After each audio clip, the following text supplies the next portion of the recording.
매일 성경 묵상을 돕는 해설 가이드입니다. 안녕하세요. 묵상 코치입니다. 함께 읽고 나눌 말씀은 로마서 2장 17절에서 29절까지 말씀입니다. 하나님께 선택받은 백성이라 자부하던 유대인들은 율법을 내세워 이방인들보다 우월하며 의롭다고 여겼습니다. 그러나 바울은 그들이 정작 그토록 자랑하는 율법을 범하여 하나님을 욕되게 했으며 이방인과 다를 것이 없다고 선언합니다. 17절에서 24절 읽겠습니다.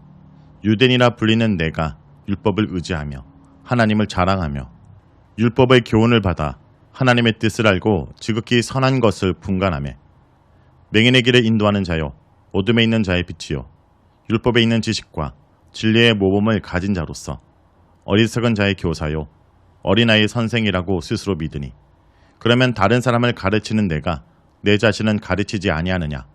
도둑질하지 말라. 손파는 내가 도둑질하느냐? 간음하지 말라. 말하는 내가 간음하느냐? 우상을 가증히 여기는 내가 신전 물건을 도둑질하느냐? 율법을 자랑하는 내가 율법을 범함으로 하나님을 욕되게 하느냐? 기록된 바와 같이 하나님의 이름이 너희 때문에 이방인 중에서 모독을 받는도다. 17절에서 20절은 로마에서 언약 백성인 유대인들의 선민의식을 가장 잘 묘사한 소단락입니다. 그래서 17절의 시작은 유대인이라 칭하는 내가 라고 말하며 전환된 것을 알 수 있습니다. 유대인들은 이방인을 정죄하고 그들이 비난하는 것을 즐기는 사람들이지만 그들 자신 역시 하늘로부터 계시된 하나님의 진노를 피할 수 없다고 바울은 지적합니다. 물론 바울은 유대인들이 율법을 의지하고 하나님을 자랑하는 자체를 비판하고 있지는 않습니다. 오히려 그것은 좋은 것입니다. 17절에서 20절에 바울은 유대인들의 특권을 10가지로 열거하고 있습니다. 첫째, 율법의 의지. 둘째, 하나님 자랑. 셋째, 하나님의 뜻을 암. 넷째, 율법의 가르침을 받음. 다섯 번째, 옳고 그름을 분간함.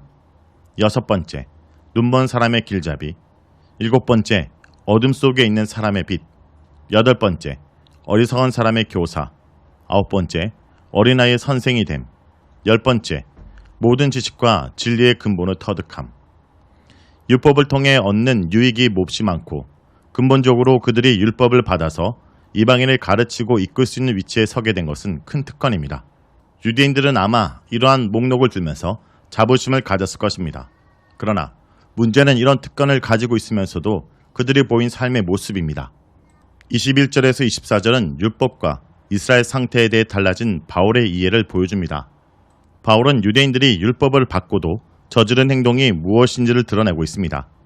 근본적으로 유대인들은 율법을 가지고 있기에 지식이 있다고 생각했으며 율법을 자랑하기도 했습니다. 하지만 바울은 행동 없는 지식은 무의미하다 말합니다. 오히려 이런 지식을 갖고 있기에 지식이 없는 이방인들보다 못하면 더 큰 책임 추궁을 당하게 된다고 합니다. 21절에서 23절에 바울은 5가지 질문을 퍼붓습니다. 첫째, 다른 사람을 가르치는 내가 내 자신은 가르치지 않느냐? 둘째, 도둑질하지 말라 선포하는 내가 도둑질하느냐? 셋째, 간음하지 말라는 내가 간음하느냐?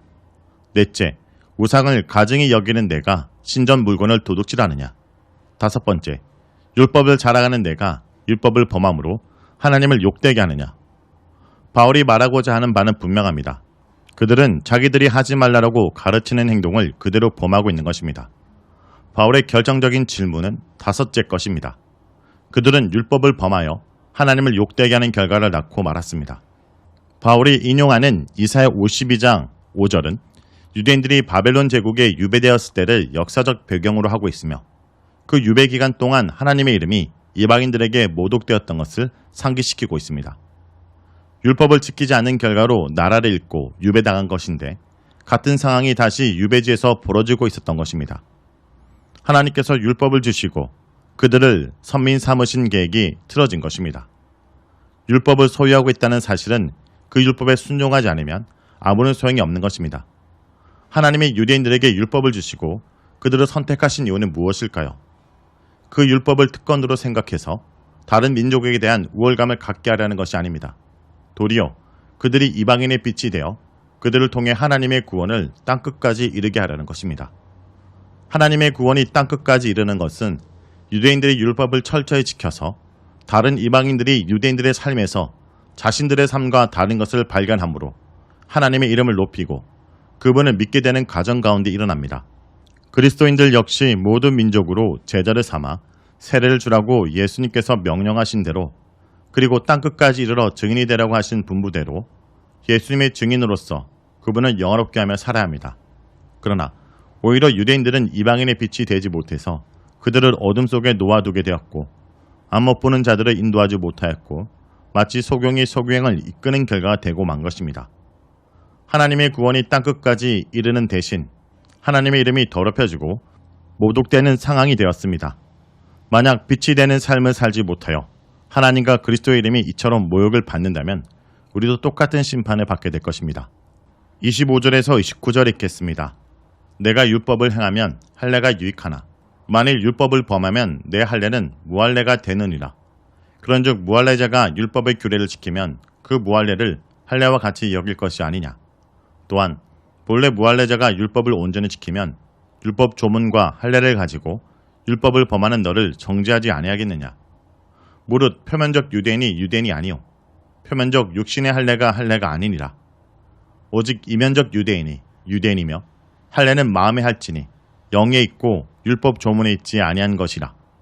그 칭찬이 사람에게서가 아니요 다만 하나님에게 선이라. 25절부터는 누가 진정한 유대인인가를 묻습니다. 진정한 유대인의 정체성을 나타내는 것은 무엇일까요? 유대인의 규정짓는 가장 근본적인 것은 남자애가 태어난 지 8일 만에 할례를 받았던 의식입니다. 유대인들에게 이것이 육체적으로 유대인과 이방인을 구분할 수 있는 가장 확실한 방법이었습니다. 할례는 언약의 상징이며 율법을 지키겠다는 헌신의 상징으로 받았습니다. 아브라함이 유대인의 아버지가 된 것은 할례가 상징합니다. 그래서 유대인들은 이 할례를 자랑스럽게 여기고 할례 받지 않는 사람하고는 식사도 같이 하지 않았습니다.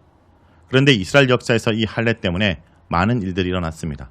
안디오쿠스 4세 때 할례가 금지되었고, 할례를 행하는 사람들은 아이와 부모를 전부 죽여 성전 벽에 진열해 놓기도 했습니다. 일부 유대인들은 로마 제국에서 출세하려고 할례 받는 것을 원상복구하는 수술을 받기도 했다고 합니다. 그러나 할례에 대한 바울의 기본적 태도는 고린도전서 7장 19절에 나타나 있습니다. 할례를 받는 것도 아무것도 아니요 할례를 받지 않는 것도 아무것도 아니로되 오직 하나님의 계명을 지킬 따름이니라. 바울은 할례의 근본적인 의미를 계명을 지키는 것으로 정의하고 있습니다. 만약 이방인이 율법을 모르는 상태에서 의도치 않게 율법을 지키게 된다면 그들이 할례를 받은 것과 마찬가지라는 것입니다. 다른 이방인들과 육체적으로 다른 모습을 갖춰야 하는 것이 아니라 할례의 진정한 의미는 율법을 지키고 언약을 지키는 데 있다는 점을 강조하고 있습니다. 28절에서 29절은 내면적 유대인에 대해서 말합니다. 할례 문제가 유대인의 정체성에 관한 것이기 때문에 바울의 결론적 논증은 진정한 유대인이 어떤 사람이 되어야 하는 것으로 이어집니다. 바울은 이 구절에서 진정한 유대인과 진정한 할례가 무엇인지 보여주기 위해 세 가지 대비를 해서 설명하고 있습니다. 표면과 이면, 육신과 마음, 율법 조문과 영. 진정한 유대인은 표면적이 아닌 이면, 내면의 변화를 받은 사람이며 육신보다 마음의 할례를 받은 사람이고, 또한 율법의 조문에 의지하는 것이 아니라 성령으로 인해 지킬 수 있는 능력을 받은 사람입니다. 바울은 여기서 마음의 할례를 강조합니다. 29절에 할례는 마음에 할지니 영에 있고 율법 조문에 있지 아니한 것이라. 그 마음의 할례를 받은 자가 진정한 유대인입니다. 바울이 여기서 보여주는 진정한 유대인은 그리스도를 믿고 성령에 의해 변화받은 사람일 수밖에 없습니다. 인종적으로 유대인으로 태어날 때부터 율법을 소유하고 있다는 사실이 그 사람을 유대인으로 만들지 못하는 것을 지적하고 있습니다. 오직 그리스도를 통해서 영적으로 거듭난 유대인들만이 진정한 유대인이 될 수 있는 것입니다. 자, 여기까지가 로마서 2장 17절에서 29절까지 말씀입니다. 오늘 말씀을 통해 우리는 무엇을 묵상하고 적용해야 할까요? 하나님은 순전한 마음과 순종을 원하십니다. 유대인은 할례를 하나님 백성의 자격으로 여겼지만 하나님은 마음의 헌신과 순종이 따르지 않는 외적 의식을 무의미한 것으로 여기십니다. 할례를 행한다고 다 참 유대인이 아닙니다. 중요한 것은 그 정신의 순종입니다. 할례를 지키면서도 마음의 할례가 없다면 이방인과 다를 바가 없지만 할례를 몰랐더라도 율법의 정신을 따라 살고 있다면 그는 참 유대인이라 말합니다. 할례는 몸이 아니라 마음에, 손으로가 아니라 성령으로 하는 것이라 말합니다.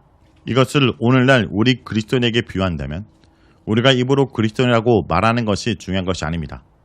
겉으로 드러난 경건의 모양이 우리를 진정한 기독교인이라고 말해주지 않습니다. 진정한 할례는 육체가 아닌 마음이 하는 것처럼 진정한 기독교인은 내면을 강하게 하고 그것을 바탕으로 삶에서 그리스도인으로서 올바른 삶을 나타내야 합니다.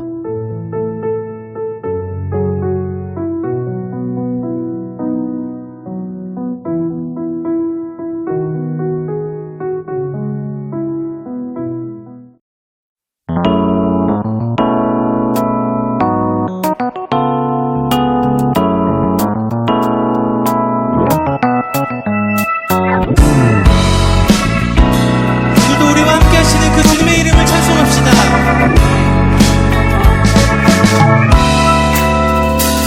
내가 늘 의지하는 예수, 나의 상처 입은 심령을 불쌍하게 여기사 위로하여 주시니 미쁘신 나의 좋은 친구. 내가 의지하는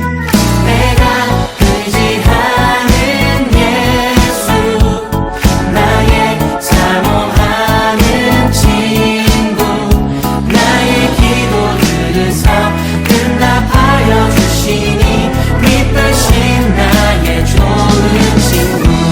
주의 손 의지하고 살 때 나를 해할 자가 없도다. 주님 나의 마음을 크게 위로하시니 미쁘신 나의 좋은 친구. 내가 의지하는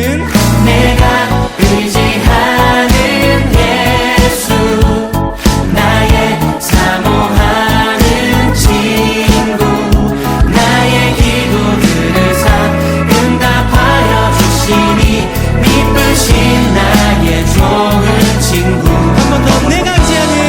내가 의지하는 예수, 나의 사모하는 친구, 나의 기도 들으사 응답하여 주시니 미쁘신 나의 좋은 친구. 아멘.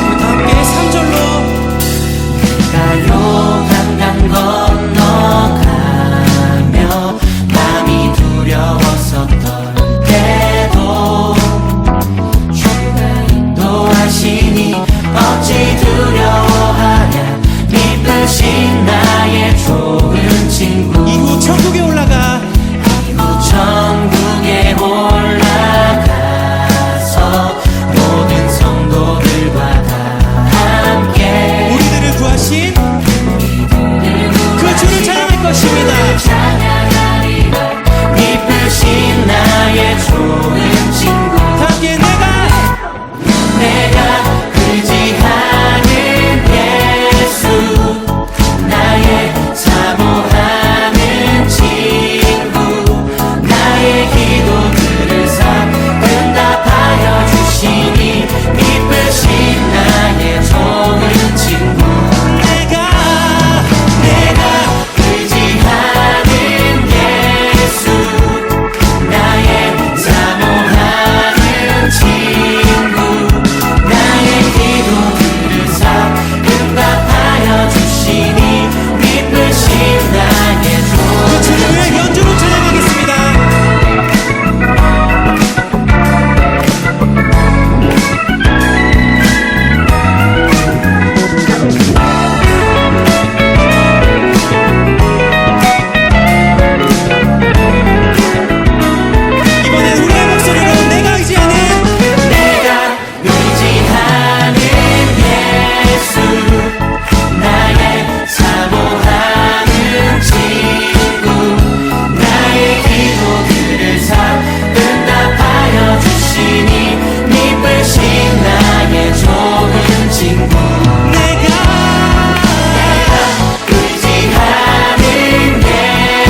날마다 주를 의지하며 살아가는 우리가 되길 소원합니다.